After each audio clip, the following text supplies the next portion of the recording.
Sadhguruji, one of the most trending questions that we have here on campus is FOMO, the fear of missing out. we have the fear of missing out on activities, we have the fear of missing out on our placements, we have the fear of missing out on anything whatsoever under the roof. So, Sadhguruji, I have a question for you here, is when do we realize that it's the end? We have to stop this, and this should not influence our decision making. I think a lot of our community would resonate to this question, and we want your perspective on this, sir. See, fear of missing out. Let's look at life little beyond… Your stay in the educational institution is only a transition, only to equip yourself for something you have come. You have not come to an educational institution as a destination. It's a packaging place to package you nicely so that you can You packaged pretty well today, though. Thank you, sir.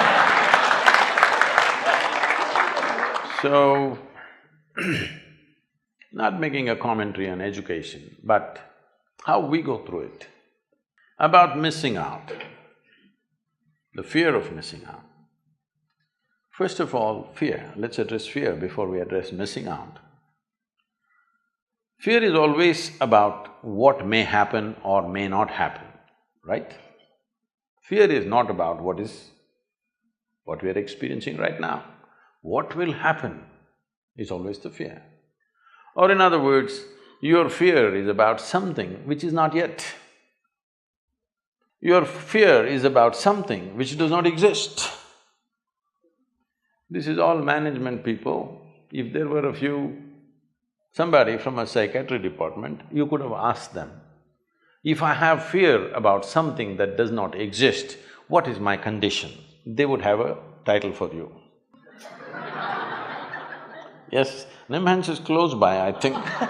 We can always consult, that is also a premier institution. We are suffering something which doesn't even exist. Yes? If you're suffering something that doesn't even exist, it is not about life, it is not about education, it's not about career, it is just about your mind being out of control. Is that not an important aspect that you should manage first before we allow you to manage an industry or a business? Is it not important, first of all, you learn to at least manage your mind? Hello? Isn't it important? If you do not know how to manage your mind, what the hell are you going to manage in the world? Managers are all freaking out and growing ulcers in their stomachs. Yes, today it's become normal, if you are a CEO by 45, if you don't have an ulcer, you are not a great CEO. Because you are managing by accident like this. The fear comes because there is an accidental possibility, isn't it? Tell me, let's say you don't know how to ride a bicycle. You sat on it, it was on stand, you were just pedaling for fun, and it came off stand and started rolling. Anxiety or no? Started rolling faster, fear or no? Very fast, terror or no? It's not because bicycle produces terror, it is just that you don't know how to ride. If you know how to ride, faster it goes, the better it is. Isn't it? Faster it goes, the better it is. The very basis why we created a bicycle is because we wanted to go faster than walking. That's the idea. But if you do not know how to ride, how much fear it creates. Right now your problem is not with the world, your problem is not with your education, your problem is your education system, right from kindergarten, hasn't told you a damn thing about how to manage yourself. They think you're going to manage the world without knowing how to manage yourself. When you are a mess, you can only create a mess, isn't it? You may be successful. Success happens for a variety of reasons.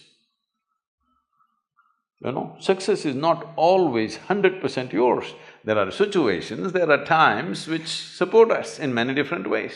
Of course, your bit is there, but just because somebody is successful, this doesn't mean they've figured out everything, this doesn't mean they're at ease with life, this doesn't mean their life is in some way fulfilled. No, Because today our idea of success is just doing little better than somebody else. You doing little better than somebody else means, and you're very happy about that, what it means is you're actually enjoying other people's failures. If somebody enjoys another person's failure, I call that sickness, not success. What do you call it? Hello? I enjoy that you failed. This is sickness, this is not success, isn't it? Unfortunately, this is how you're going. This is the reason why human potential is not unleashed. Because if you're racing with a lame person, you're just happy you're one step ahead of him. Only when you meet Mr. Bolt, you understand who the hell you are. Yes? Till then, you think you are a great runner because the other person doesn't have legs. So it's very important that there is nothing to miss out in life. Life is happening to all of us. Question is only, if I miss this party, am I missing out something? If I miss this examination, I am missing out something. If I miss this job, am I missing out something? This is simply because right now, who you are is not internally managed, it is externally stimulated.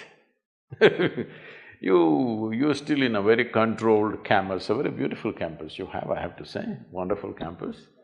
And you're in a very controlled campus atmosphere. When you step out into the world, if you leave it to the people to decide what happens within you, they're going to drive you crazy in no time.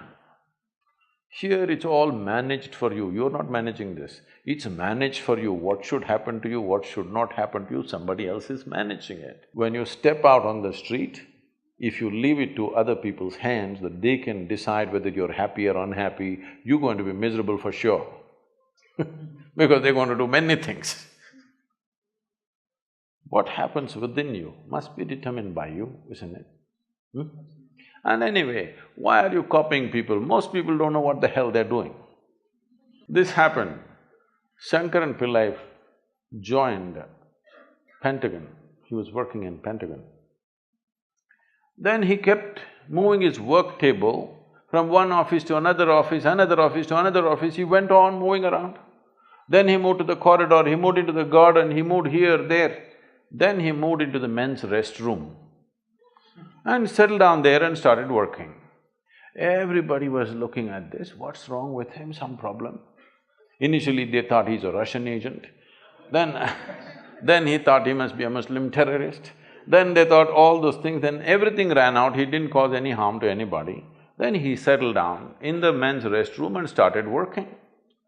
So they told the Pentagon's psychiatrist that this guy's gone loony, he's working in the men's room and he settled down and he's just doing his work there. So the psychiatrist just strolled in as if he wanted to use the men's room and started chatting. Then he found he was quite normal, everything was fine with him. He said, why are you sitting in the men's room and working? He said, I moved everywhere and saw. In the end, I find this is the only damn place where people know what they're doing.